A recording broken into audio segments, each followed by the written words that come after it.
सभी को नमस्कार।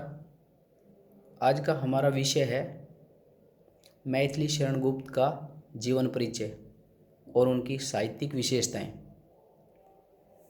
जैसा कि आपको पता है, हिंदी साहित्य के अंतर्गत या फिर आप ये मानिए हिंदी भाषा में मैथिली शरण गुप्त को राष्ट्र कवि के नाम से जाना जाता है। इनका जन्म 1886 में झांसी के चिरगांव नामक स्थान पर हुआ। इनके घर में वैष्णव भक्ति का माहौल था और इनकी माता जो सरयू देवी थी वो बड़े ही धार्मिक विचारों की महिला थी और इनके जो पिताजी थे सेठ रामचरण गुप्त, वे भी राम के बड़े भक्त थे। अतः भक्ति के संस्कार या भक्ति के बीज बचपन में ही इनके मन में समा गए थे। इनकी प्रारंभिक शिक्षा चिरगांव और झांसी में ही हुई, परंतु इन्होंने स्वाध्याय से हिंदी, संस्कृत, उर्दू, बंगला, अंग्रेजी आदि भाषाओं का ज्ञान प्राप्त कर लिया। इनके विकास में आचार्य महावीर प्रसाद द्विवेदी का बहुत बड़ा योगदान है। महावीर प्रसाद द्विवेदी जी को इनका साहित्यिक गुरु भी माना जाता है। उन्होंने इनकी प्रतिभा को पहचाना और उन्होंने ही इनको साहित्य के क्षेत्र में निखारा। उस समय महावीर प्रसाद द्विवेदी ने सरस्वती प्रेस की स्थापना की थी और जो सरस्वती प्रेस थी उसमें जो रचनाएं छपती थी वो रचनाएं एकदम से पूरे देश में प्रसिद्ध हो जाती थी, क्योंकि महावीर प्रसाद द्विवेदी किसी भी रचना को छापते समय पहले उनको खुद पढ़ते थे, उनकी व्याकरणिक अशुद्धियाँ ढूंढते थे और ज़्यादा अशुद्धियाँ होने पर उनको वापस लौटा देते थे। कहने का मतलब ये है कि सरस्वती पत्रिका में छपना ही अपने आप में बहुत बड़ी बात थी। तो महावीर प्रसाद द्विवेदी जी ने इनकी काव्य प्रतिभा को देखा और इनकी जो पहली एक कविता थी हेमंत, जो 1905 में थी, वो सरस्वती में छपी।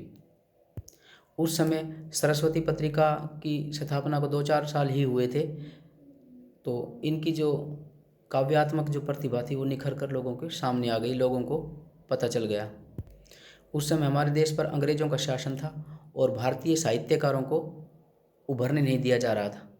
जो देशभक्त साहित्यकार थे, क्रांतिकारी लोग थे, वो लुक छुप कर क्रांतिकारी किताबों को अपने साथियों में पहुंचा रहे थे।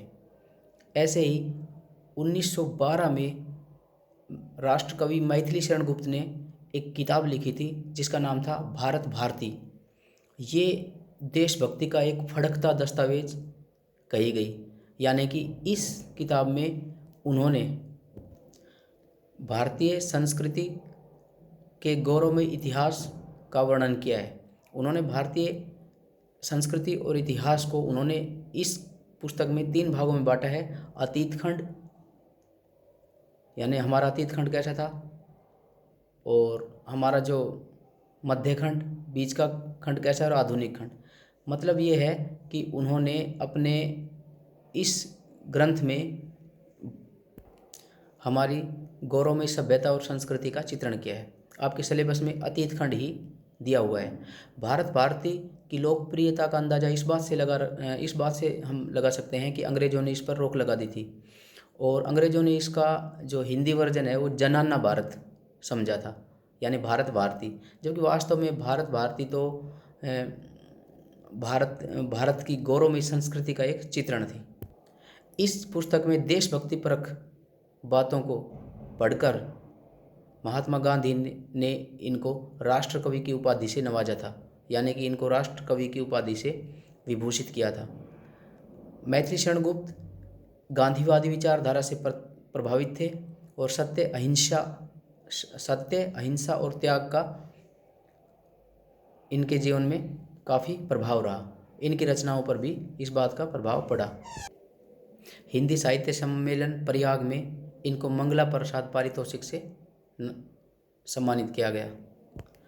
देश आज़ाद होने के बाद ये 12 वर्ष तक राज्यसभा के सांसद रहे और 1964 में इनका देहांत हो गया। भारत सरकार ने इनको पद्म भूषण से भी सम्मानित किया था। फिर बता रहा हूँ आपको, राष्ट्रकवि मैथिली शरण गुप्त का जन्म 1886 में हुआ, मृत्यु 1964 में हुई। ये गांधीवादी कवि कहे जाते हैं। इनकी ख्याति का जो आधार था, जो आधार ग्रंथ था, वो था भारत भारती। महात्मा गांधी ने इनको राष्ट्रकवि की उपाधि से सम्मानित किया और इनकी जो काव्य रचना है या इनका जो साहित्यिक जीवन है, उन पर महावीर प्रसाद द्विवेदी के आशीर्वाद का पूरा प्रभाव है। महावीर प्रसाद द्विवेदी ने ही इनकी काव्य प्रतिभा को तराशा और इनको इस ऊंचाई पर पहुंचाया। इस बात को ये खुद भी एक पद के जरिए एक श्लिष्ट भाषा में प्रकट करते हैं कि जैसे हनुमान है, तो वो कहते हैं, करते कैसे भी तुलसी मानस नाद, महावीर का यदि उन्हें मिलता नहीं प्रसाद। यानी तुलसीदास कैसे मानस की रचना करते यदि महावीर यानी हनुमान जी का उनको आशीर्वाद नहीं मिला होता। यहाँ पर भी ये कह रहा है कि मुझे महावीर प्रसाद की अगर तुलना, महावीर प्रसाद का आशीर्वाद नहीं मिलता तो मैं कैसे ये अपनी रचनाओं को इन ऊंचाइयों तक पहुँचाता। तो ये इनका जीवन परिचय था। अब हम देखते हैं इनकी रचनाओं के बारे में। इन्होंने महाकाव्य, खंड काव्य लिखे। जयद्रथ वध इनका खंड काव्य है। महाकाव्य में भारत भारती, साकेत और उनकी जो दूसरी कविताएं, प्रसिद्ध कविताएं हैं, उनमें यशोधरा, द्वापर, पंचवटी, झंकार, प्लासी का युद्ध, नहुष आदि। लेकिन इनकी जो प्रसिद्ध मेन रचनाएं मैं बताऊं आपको, जो महाकाव्य है वो भारत भारती, यशोधरा, जयद्रथ वध आदि हैं। अब हम इनकी साहित्यिक विशेषताओं के बारे में जानते हैं। जो मुख्य साहित्यिक विशेषताएं इनकी, नंबर 1, देशभक्ति की भावना, राष्ट्र प्रेम की भावना। इनकी रचनाओं में ज़्यादातर राष्ट्र प्रेम और देश प्रेम की भावना दिखाई देती है, क्योंकि उस समय देश गुलाम था और उसी समय इनकी रचनाएं छपती थी सरस्वती प्रेस में। तो इनकी जो मैं बताया था अभी भारत भारती जो रचना थी वो बहुत प्रसिद्ध हुई। भारत भारती रचनाओं में जो भारत भारती थी उसमें इन्होंने भारत के पूर्वजों के मतलब वीरता का गौरवगान किया है कि हम कैसे थे, कैसे रहते थे।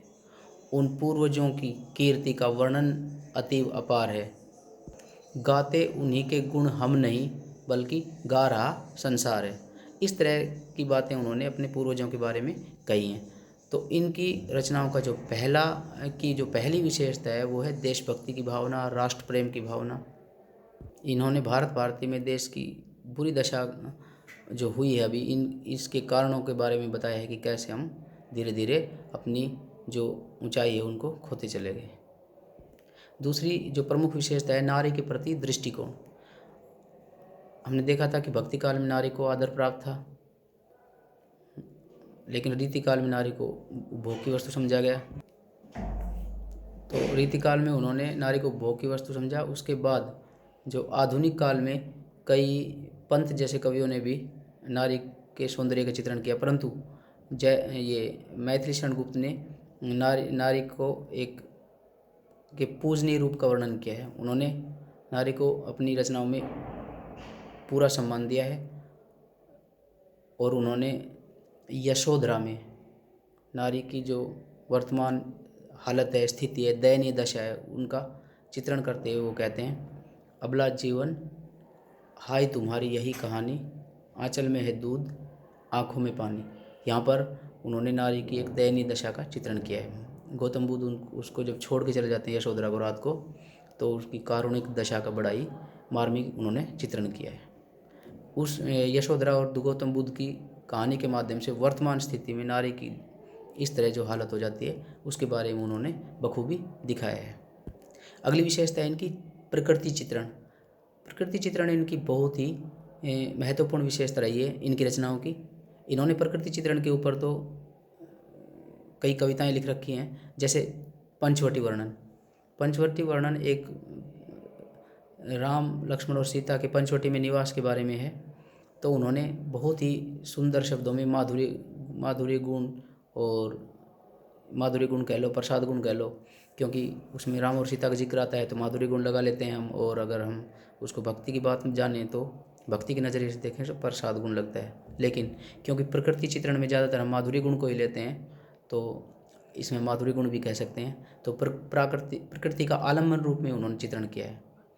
वो कहते हैं, चारों चंद्र की चंचल किरणें खेल रही हैं जल थल में, स्वच्छ चांदनी बिछी हुई है अवनी और अंबर तल में। अगला पॉइंट है भक्ति भावना। मैंने आपको जीवन परिचय बताते समय, जीवन परिचय जब कराया, जब बताया था कि भक्ति की भावना इनके रग रग में बसी हुई है। ये रामानंदी संप्रदाय के अंतर्गत श्री संप्रदाय से संबंध रखते थे और राम की भक्ति में इनका विश्वास था। उन्होंने राम और कृष्ण की भक्ति समान रूप से की है। वो तो एक जगह कहते हैं कि राम तुम्हारा चरित स्वयं ही काव्य है, कोई कवि बन जाए सहज संभाव्य है। यानी कि कोई भी कवि बन सकता है। राम आपकी भक्ति को आपकी भक्ति को मतलब भक्ति के बारे में पढ़कर, आपके भक्तों के बारे में जानकर। गांधीवादी विचारधारा, अगली विशेषता मैंने बताया था, इनकी रचनाओं में गांधीवादी विचारधारा मतलब सत्य, अहिंसा, त्याग और तपस्या दिखाई देती है। इन्होंने तो गांधी जी के अनेक सिद्धांतों को अपना रखा था। साकेत महाकाव्य में सीता अछूत स्त्रियों को सूत काटना सिखाती है। राम जब वन को जाते हैं तो अयोध्या के निवासी सत्याग्रह करते हैं, जैसे गांधी जी किया करते। पंचवटी में ये कहते हैं कि इन्हें समाज नीच कहता है, पर हैं तो ये भी प्राणी, यानी ये अछूतोद्धार पर आधारित है। तो कहने को ये है कि गांधी दर्शन की छाप इनके काव्य में दिखाई देती है। समन्वयवादी विचारधारा, वैसे तो ये राम के भक्त हैं। इनके घर में राम की पूजा होती थी। राम के इनकी माता और पिता दोनों राम के भक्त थे, विष्णु के भक्त थे, परंतु इन्होंने राम और कृष्ण दोनों के बीच ही समन्वय स्थापित किया। द्वापर में ये भगवान कृष्ण की भक्ति को प्रकट करते हैं, भगवान कृष्ण के गुणों का गुणगान करते हैं, और साकेत में इन्होंने राम के बारे में बताया था। भाषा शैली या समझो काव्यांग निरूपण, इन्होंने संयोग श्रृंगार रस और वियोग श्रृंगार रस दोनों का ही चित्रण किया है। देशभक्ति की कविताओं में इन्होंने वीर रस का प्रयोग किया है। पंचवटी में कहीं कहीं इन्होंने हास्य रस को भी दिखाया है। इन्होंने संस्कृत के तत्सम शब्दों का काफ़ी प्रयोग किया है, तद्भव शब्दों का भी प्रयोग हुआ है। लक्षणा शब्द शक्ति का प्रयोग किया है इन्होंने, और मुहावरे और लोकोक्तियों से इनकी रचना रोचक बन पड़ी है। तो इस तरह से ये हमने देखा मैथिली शरण गुप्त की साहित्यिक विशेषताएं, यानी कि गांधीवादी विचारधारा हो गई, देशभक्ति की भावना हो गई, नारी के प्रति दृष्टिकोण हो गया, भाषा शैली हो गई, प्रकृति चित्रण हो गया, भक्ति भावना हो गई। ये सभी इनकी साहित्यिक विशेषताएं हैं।